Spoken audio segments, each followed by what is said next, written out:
সেদিন আমরা বলছিলাম গোল করার কথা, তুমি একটা কথা বলছিলা যে চেষ্টা করবো যেই হোক গোল করার, আজকে গোল করলা, কেমন লাগছে?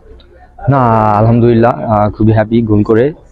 আসলে একা তো পসিবল না আমাদের, মানে গোলটা আমি আসলে ডেডিকেট করতে চাই আমার যারা টিম মেম্বার যারা আছে সবাইকে। আর ইভেন অ্যাসিস্ট করছে রাকিব ভাই, সুন্দর মানে ইয়া করছে, আমার কাছে দিয়েছিল কিন্তু গোলকিপারের সাথে লেগে আবার আসে, তো আমি আসলে হ্যাপি গোলের জন্য। আমরা আসলে আলহামদুলিল্লাহ খুবই ভালো খেলছি, কারণ মানে কোচ আমাদের যেভাবে ইনস্ট্রাকশন দিয়েছে আমরা সেভাবে আসলে মানে মাঠে বাস্তবায়ন করতে পারছি আসলে। তো এই কারণে আসলে আমার মনে হয় আমরা এই কারণে ম্যাচটা উইন হয়েছি। ইভেন এটাই আসলে।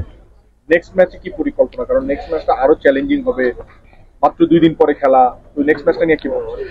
না অবশ্যই আমাদের টার্গেট ছিল ম্যাচ বাই ম্যাচ চিন্তা ভাবনা করা। তো আলহামদুলিল্লাহ আমরা একটা ম্যাচ ভালোভাবে পার করতে পারছি। এখন আমাদের টার্গেট থাকবে সেকেন্ড ম্যাচটা যেভাবে ভালো করার জন্য। কোচের আবার প্ল্যান থাকবে সেকেন্ড ম্যাচের জন্য। ওই প্ল্যান অনুযায়ী যদি আমরা কাজ করতে পারি, আশা করতেছি ওইটাও রেজাল্ট ইনশাল্লাহ ভালো হবে।